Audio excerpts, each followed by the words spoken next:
Eh bien, salut à tous. Alors aujourd'hui, dans cette vidéo, si je ne dis pas de bêtises, nous allons retourner en 1996 ou 1997.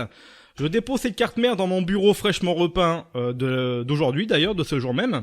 Alors, il s'agit d'une, vous allez voir, voilà. Donc, il s'agit d'une Asus P2L 97, révision 1.05, pour ceux que ça intéresse.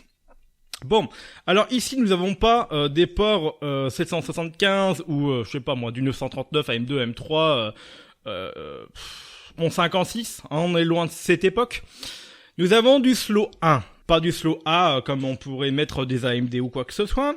Donc nous avons 3 ports de SDRAM, donc c'était bien avant la DDR1, en fait c'est la génération juste avant.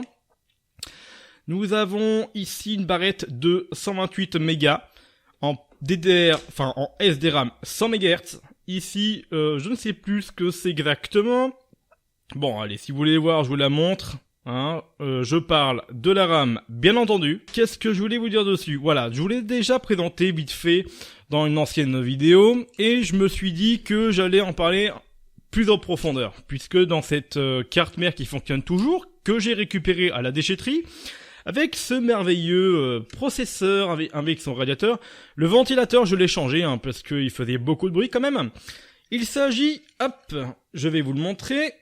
Voilà, il s'agit d'un Intel Pentium 2 MMX de 233 MHz. Alors comment on sait? On voit juste ici, alors voilà, j'essaie de faire en sorte que vous puissiez y voir, pardon.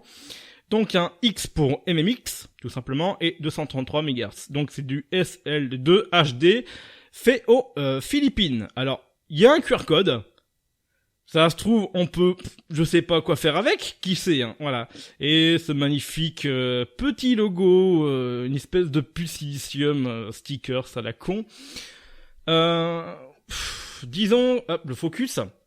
Disons que j'ai récupéré ceci il y a quelques mois maintenant, voire années d'ailleurs. Ah oui, années, parce que j'ai déjà fait 2 logements depuis. Donc je vais le mettre, que je me trompe pas, c'est bien là comme ça. Non, c'est là, l'autre côté, d'accord. Donc je vais le mettre dans son slow 1. Hop, attention. Voilà. Qu'est-ce que je voulais vous dire dessus? Oui, donc du coup, cette carte mère en fait va nous servir dans une ou 2 ou plusieurs prochaines vidéos à jouer dessus, puisque on peut jouer dessus. J'ai testé un Windows 98. À chaque fois que j'installe un Windows 98 sur 3 disques durs différents, donc de l'IDE, hein, enfin par les data, on est loin du SATA, c'est que il y a une erreur. Je n'ai jamais, en fait, réussi à installer Windows 98, ça, j'ai pu le faire, d'accord? J'ai su le faire. Le problème, c'est que dès qu'il redémarre, pour, booter sur Windows 98, j'ai un blue screen directement qui me dit, voilà, erreur, je sais plus laquelle. Faudrait, que je vous montre quelle erreur. Je crois que j'ai fait une vidéo Instagram dessus, une petite photo, je sais plus exactement. Et sinon, j'avais essayé aussi alors je ne sais plus lequel, version, s'il y en a plusieurs, c'est un Windows Neptune. J'ai trouvé cette version sur le forum Win3X, si je dis pas de conneries. Alors ce que je voulais vous dire aussi dessus, cette carte mère ainsi que il y avait pas de RAM d'ailleurs, pas de disque dur, un lecteur CD pas sûr, sans alimentation, boîtier blanc rouillé que j'ai repeint en gris, je sais plus trop, gris bleu, un truc comme ça. Faudrait, regardez mes anciennes vidéos, hein. Donc tout ce que je vais vous présenter, c'était avec, d'accord. Et j'ai eu de la chance parce que ça vaut ça vaut 100 balles. Sur eBay, on peut trouver ça à 100 € à peu près, même s'il y a des meilleurs Pentium, hein, de 233 MHz, il y en a beaucoup. Il y a des 300 qui fonctionnent bien, des 400 aussi avec cette carte mère, si je dis pas de conneries. Voilà, je suis sûr de rien, j'ai pas trop approfondi le truc. Bon. Alors ce que je voulais vous montrer pour ceux qui connaissent, ça va rappeler quelques trucs à des anciens, c'est que voilà, ça a été livré avec cette carte graphique qui est une S3 Trio 64 V2 DX. J'ai même réussi à trouver les pilotes. Voilà.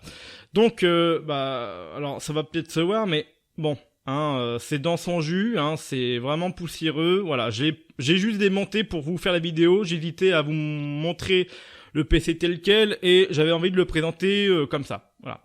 Donc ici, donc ça c'est du port PCI.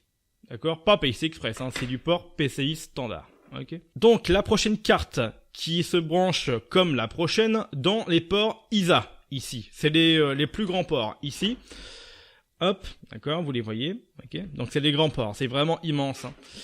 Alors ici c'est une carte son de chez Creative, si je dis pas de conneries. Alors d'ailleurs combien de fois j'ai dit si je dis pas de conneries dans cette vidéo? Combien de fois j'ai dit ça?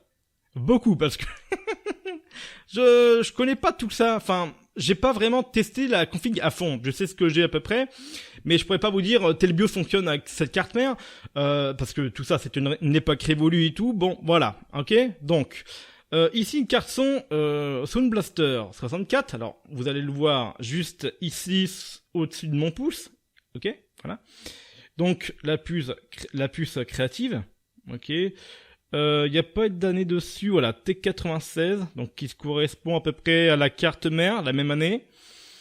À l'époque, il fallait brancher une espèce de câble, hein, pour avoir le son directement, voilà, donc le câble auxiliaire, fallait relier ça au lecteur CD, à l'arrière du lecteur CD.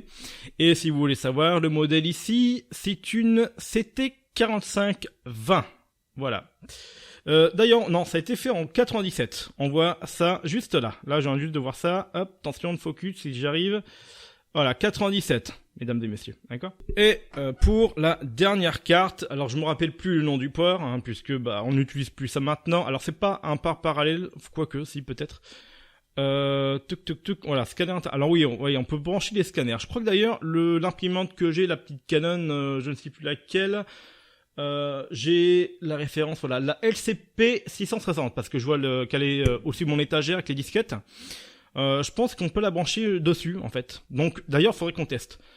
Alors, en fait, il y a le port comme ça, donc j'ai pas envie de dire que c'est le port parallèle, mais je crois que ça, ici, c'est justement le port parallèle. D'accord ? En prise mâle vers femelle et non pas l'inverse. J'ai ici une carte graphique de la récupération du mois d'octobre, une Vaudou 2 de chez 3D Fix. Qu'est-ce que je voulais vous dire? C'est que oui, on va pouvoir la tester dessus. Alors, vous allez me dire que ouais, un 233 MHz c'est pas non plus l'idéal pour tester ceci. Je voulais à la base le mettre dans le PC que j'ai lavé à l'eau du robinet, je vous ai fait une vidéo dessus, un an après, comme quoi elle fonctionne. La carte mère IBM, enfin Gigabyte pour IBM à l'époque, mais justement j'ai pas de port où je peux la brancher, alors que ici, donc en port PCI, je vais pouvoir la connecter. Et d'ailleurs à l'époque il fallait ce genre de câble, voilà, où il fallait connecter la carte 2D à la carte accélératrice 3D, qui est juste ici la Vaudou, d'accord. Donc je pense qu'on va bien pouvoir s'amuser avec des composants d'époque, des pièces d'époque, des périphériques d'époque. Donc j'espère que cela peut vous intéresser, éventuellement, vu l'âge qu'il y a sur ma chaîne YouTube, c'est-à-dire au niveau du public, je pense que pour certains, ça va leur rappeler quelques souvenirs d'enfance, éventuellement. Voilà, donc j'espère que cette vidéo vous convient, j'espère que les prochaines vont vous convenir, et je n'ai plus qu'à vous dire à la prochaine. Bye!